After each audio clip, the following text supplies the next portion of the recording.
Hi, welcome to this module, which is an introduction to digital marketing. Do any of these icons look familiar to you? Did you Google something today? Or checked your Facebook maybe? Did you see that funny video which went viral yesterday? Or did you read that tweet by that famous cricketer?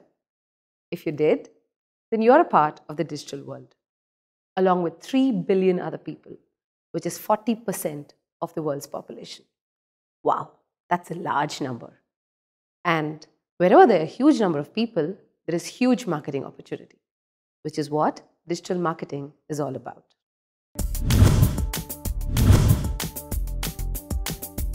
At the end of this video, you will be able to understand what digital marketing is, its scope, the channels, identify the need to go digital, why companies have to include digital marketing as part of their overall marketing strategy, and of course, the basic objectives of digital marketing, what it's used for.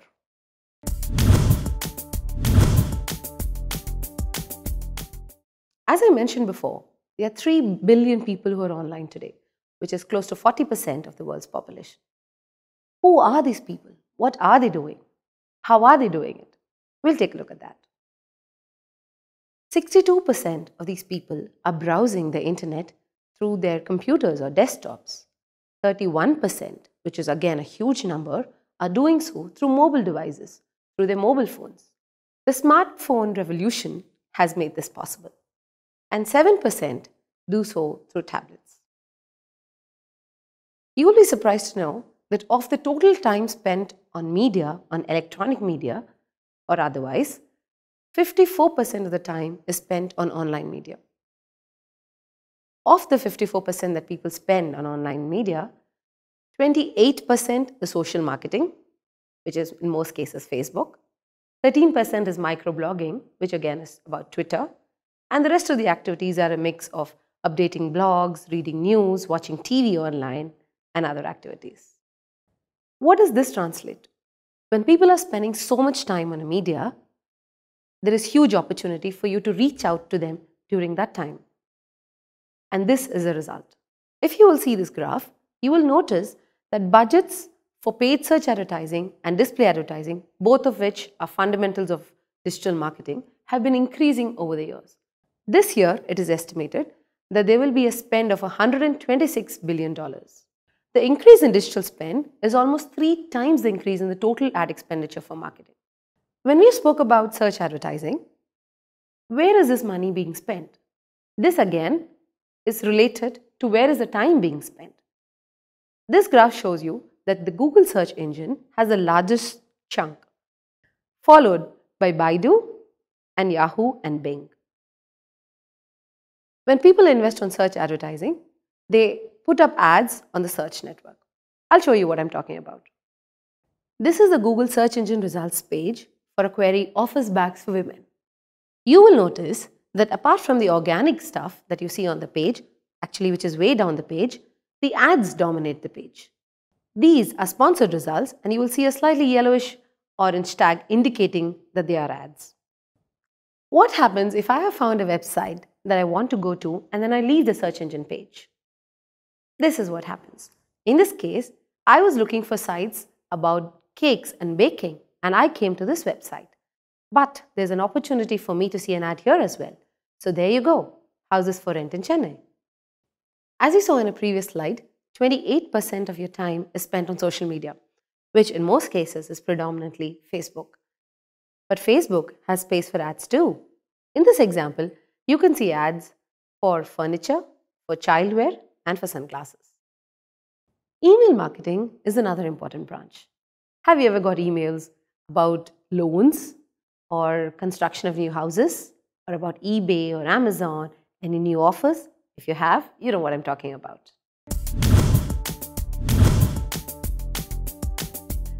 Why are 3 billion people online? What is this thing about digital media that is attracting everyone? Let's see that in detail. For a user, the digital media offers multiple channels and devices to do what they want to do. They have a wide range of sites, there's social media to connect with, to maintain relationships.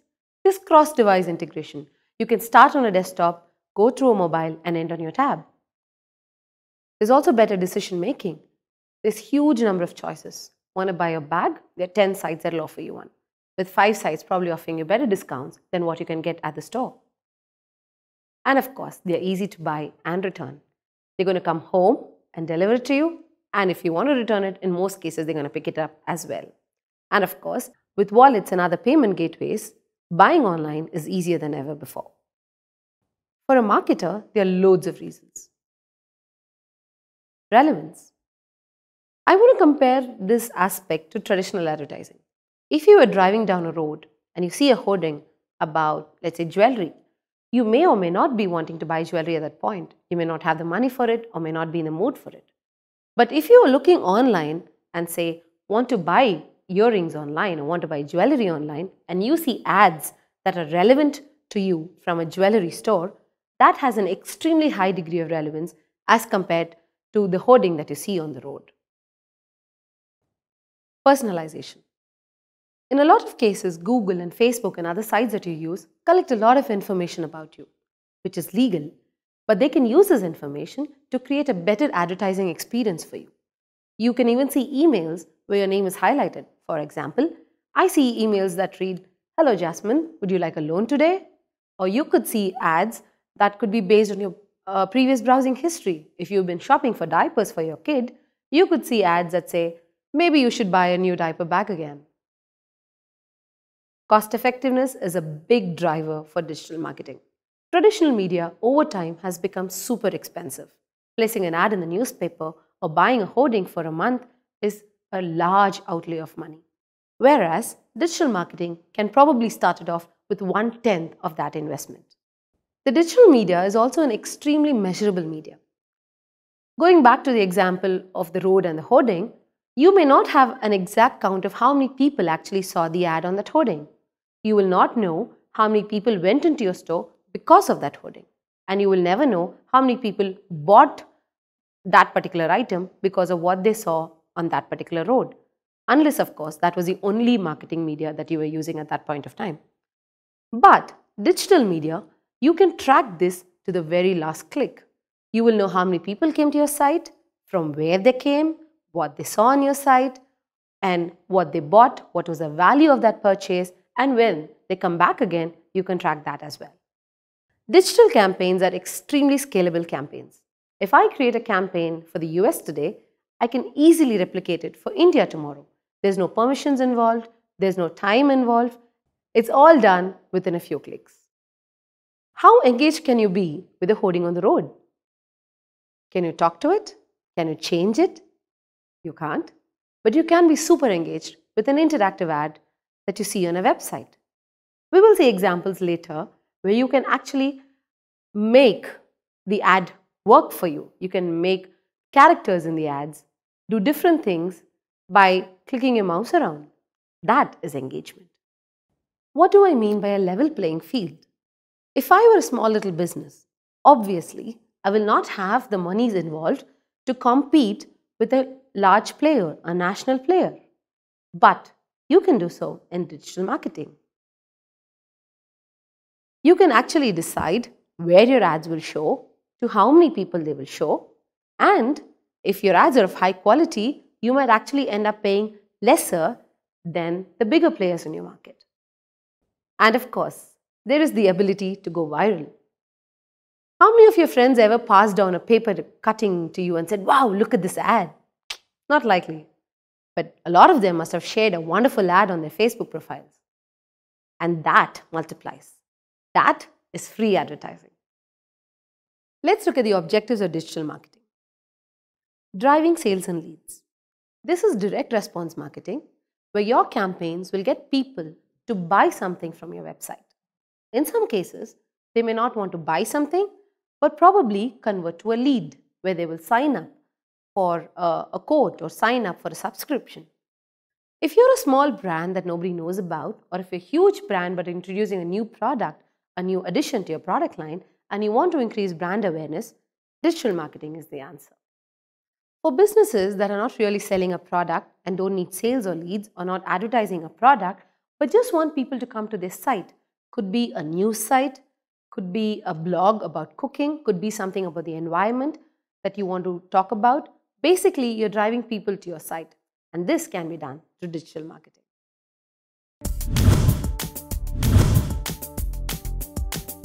User behavior is an important factor in advertising. There is a difference between how it is treated in traditional media and digital media. Let's look at a few factors that matter in digital marketing. The first page of results. There's a funny quote that I read the other day that the best place to bury somebody is on the second page of results because they're never going to be found. If you are not on the first page of a search engine's results, nobody is ever going to click in and see your ads. So it's important to be in the midst of action, which is on the first page. The first fold is that part of the website that you see without scrolling down. Again, most people are not involved enough to scroll down, and therefore, if you want your message to be heard, it's important to be in the first fold. We need a right mix of text and images. Too much text will make it look like a newspaper, too bookish. Too much images will look like clutter. In fact, there's a term called banner blindness where the brain is attuned to tuning out stuff which looks like too much of ads. So you need to have the right mix of text and images. Clarity of content. Somebody who comes to your website needs to understand what your website is all about. He shouldn't have to be clicking through 5 or 6 links to get a gist of what your site is about. It needs to be there, upfront, clear, and easy to understand. A call to action is a signal to the user about what he has to do. What do you want people to do when they come to your site? Do you want them to buy something? Do you want them to sign up somewhere? Do you want them to give them your email ID? What do you want them to do? Unless you tell them clearly, they are not going to be able to understand. Quick and easy navigation is a very important factor. Have you ever been to websites where you try hitting the back button and you come back out of the site? If you have, that's terrible, isn't it? A user needs to understand how he can move from one page on the site to another. A prominent back button, a home button, all this will help. Security. Security is a major concern because there's lots of commercial transactions happening on the web.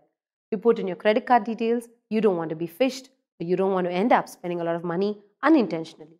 So security is important. Invest resources in creating a secure atmosphere for your users. Responsiveness.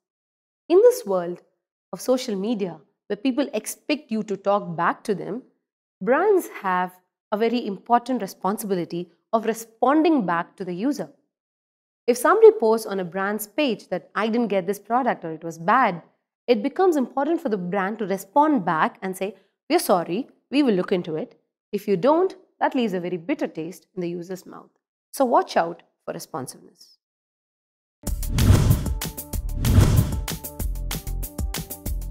That brings us to the end of this module. Let's take a look at what we learned. We learned that exponential growth on the digital highway or the digital world is a huge opportunity for marketers. Users can be reached in various channels: search, display, social media, email marketing, and more. The benefits of digital marketing are numerous. A few important ones are relevance, measurability, and scalability. The main objectives of digital marketing are driving sales and leads, clicks to your site, or increasing brand awareness. And finally, we learned about how user behavior in the digital world is different from the traditional world and what this sets expectations for, what factors are important when you look at a digital marketing campaign. Thank you.